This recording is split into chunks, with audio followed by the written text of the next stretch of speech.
Have you ever felt like time's slipping away faster than ever before?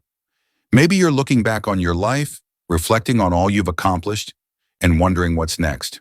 Perhaps you faced the loss of a loved one, a change in health, or simply the quiet settling of life after retirement. It can feel isolating, can it? These aren't just feelings. They can impact your physical health, even shortening your lifespan. Think about it. If you're feeling lost or alone, your body might be telling you something too. These later years, they're precious. They should be filled with joy, purpose, and connection, not loneliness and regret. In this video, you'll discover 5 simple yet powerful actions you can take right now to reverse the decline, to embrace your later years with vibrancy and meaning. It's about enhancing your quality of life, not just adding years to your life. Don't let another day go by feeling lost or unfulfilled. Let's explore how to build a richer, more meaningful life. Starting today, let's begin. The silent screams. That's what 78-year-old Eleanor from Ohio feels most acutely these days. A silence heavier than the quiet hum of the refrigerator. A silence that presses down on her chest like a physical weight. 2 years ago, her husband Robert passed. Now the house echoes with the absence of his laughter, his familiar footsteps, his comforting presence. It's not just the emptiness of the house, though. It's the emptiness in her days. She wakes, eats breakfast alone, watches television, tends to her small garden, and then waits for the sun to set. This routine, once a comforting rhythm, has become a monotonous grind, each day indistinguishable from the last. Her days are filled with a loneliness so pervasive it feels like a physical illness, a dull ache that never fully subsides. Have you felt this? That hollow ache in your heart, that sense of being unseen, unheard, unneeded, that feeling of drifting away, alone. It's a common experience, especially after 75, as friends and loved ones pass, health changes impact mobility, and the familiar rhythms of life shift. Eleanor is not alone in her experience. Many seniors across the country face a similar isolation. This isolation isn't just a matter of feeling down. Studies show a direct link between social isolation and an increased risk of heart disease, cognitive decline, and even a shorter lifespan. Think of your own life. Do you feel connected to your community? Do you have regular opportunities for meaningful social interaction? Or are you, like Eleanor, finding yourself increasingly isolated? This isn't a hopeless situation. We'll explore practical steps you can take right now to build those vital connections, combating loneliness and fostering a more vibrant social life after 75. Because your later years are too precious to spend alone, feeling invisible. They deserve to be filled with joy, laughter, and the warmth of human connection. They deserve to be truly lived. That feeling of purpose, it's a lifeline, isn't it? It keeps us going, keeps us feeling vital, even when life throws its curveballs. 76-year-old Arthur from California knows this all too well. He used to be a vibrant man, always on the go, hiking the trails near his home, tending his vegetable garden, always buzzing with activity. But a fall a few years ago left him with a persistent knee injury, and since then, he's become increasingly sedentary. He avoids exercise, fearing another fall, another injury that could limit his independence even more. He sits and watches TV, the days melting into one another. He says he feels his body slowing down. His mind, too, he worries. He's afraid of losing the energy and strength he needs to stay active, afraid of becoming a burden. Arthur isn't alone in this. Many of us feel this way as we get older. We see our friends struggling with mobility, their activities shrinking, their spirits dimming.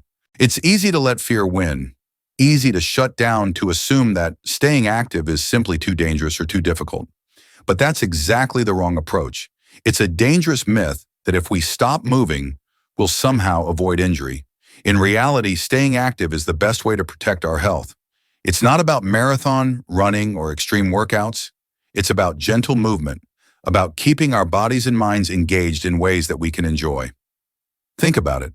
What did you enjoy doing when you were younger? Maybe it was dancing, swimming, walking in the park, gardening. Don't let those joys slip away. Find ways to adapt those activities to your current capabilities. If you used to hike, try shorter, easier trails. If you enjoyed swimming, try water aerobics. If you love gardening, start small, working for shorter periods of time. Low-impact exercises are perfect for seniors. Chair exercises, for instance, can help to maintain strength and flexibility without putting undue stress on your joints. Yoga, especially chair yoga, is fantastic for improving balance and coordination. And even a short daily walk can make a huge difference, both physically and mentally. Beyond physical activity, remember the importance of keeping your mind sharp. Engage in activities that challenge and stimulate your brain. Puzzles, word games, brain training apps. These aren't just fun, they actively prevent cognitive decline. Learn something new. Take an online course, join a book club, learn a new language. The key is to keep learning, to keep challenging yourself, to keep your mind engaged and growing.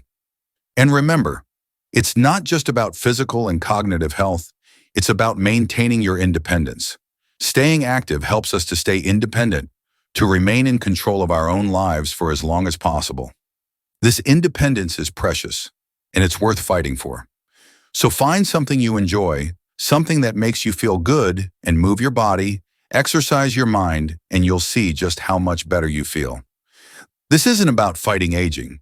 It's about enhancing the aging experience so that you can continue living life vibrantly. The joy is in the doing.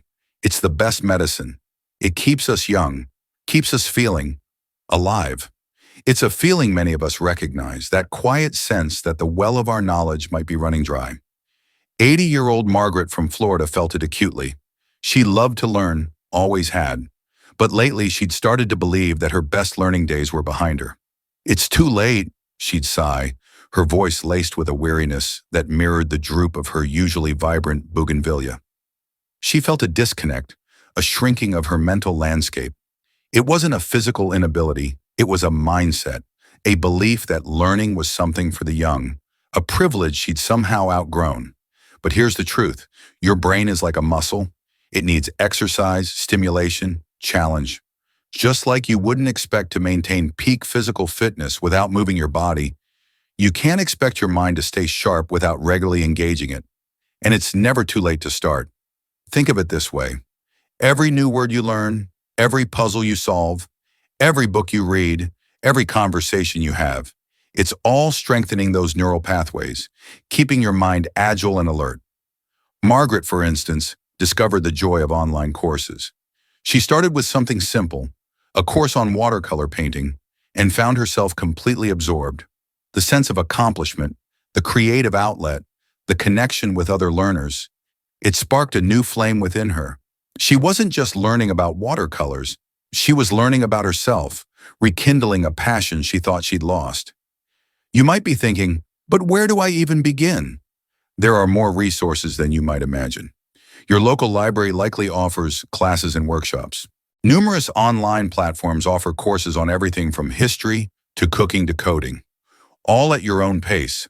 And don't underestimate the power of simpler activities.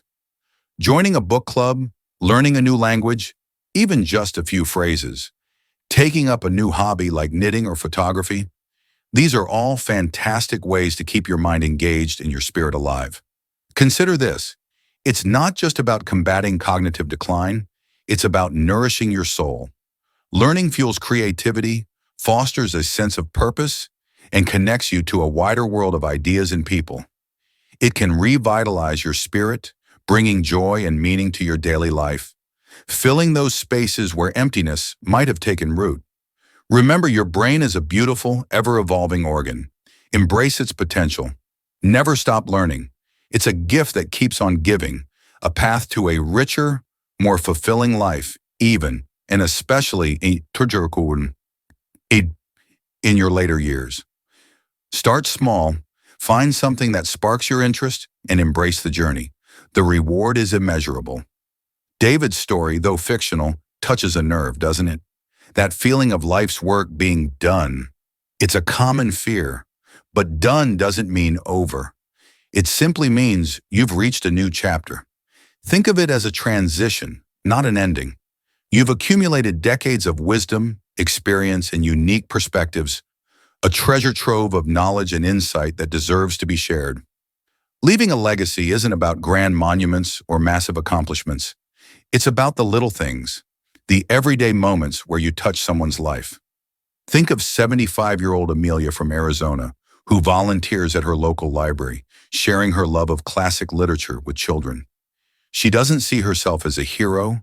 She simply enjoys connecting with others and passing on her passion. That's her legacy, a ripple of influence, a quiet act of generosity that leaves a lasting impact. Or consider 82-year-old Harold from New Mexico, who after retirement discovered a hidden talent for painting and now shares his vibrant artwork with the community, brightening lives with color and creativity. Their actions are a testament to the enduring power of purpose. So how do you find your purpose in this new chapter? It might be as simple as sharing your life stories with your grandchildren, passing down family traditions and wisdom that will shape generations to come. Perhaps you'll mentor a younger person, guiding them with your experience and insight. Or maybe you'll discover a hidden talent, painting, writing, photography, or anything that ignites your passion. Whatever it may be, embrace the opportunity to make a difference, however small it may seem. Your legacy is not defined by the size of your achievements, but by the depth of your impact on others' lives. Remember Eleanor's loneliness? Remember Arthur's fear of decline? Remember Margaret's fear of intellectual stagnation? Their stories highlight the interconnectedness of our physical, mental, and emotional well-being. Combating loneliness, staying active, and embracing lifelong learning are all intertwined. They're not separate battles, but facets of a holistic approach to a vibrant and fulfilling life. Each action strengthens the others, creating a positive feedback loop that nourishes both body and soul. What can you do?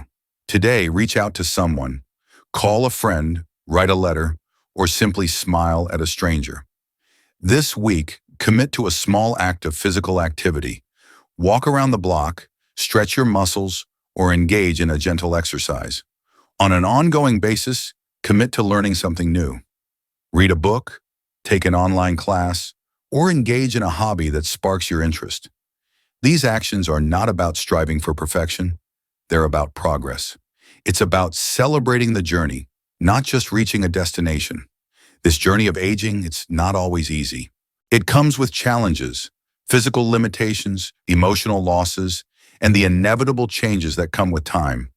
But it's also a time of profound growth, reflection, and the chance to create a truly fulfilling life. You have within you the strength, the resilience, and the wisdom to navigate this chapter with grace and purpose. You are capable of so much more than you might realize. Think about that silence that Eleanor felt, that emptiness. Now imagine filling it, not with noise, but with connection, purpose, and the quiet satisfaction of a life well lived. You have the power to rewrite your story. What will your next chapter look like? Share your thoughts and experiences below. Let's build a community of support and encouragement where we learn and grow together. Let us continue this conversation. Thank you for sharing this time.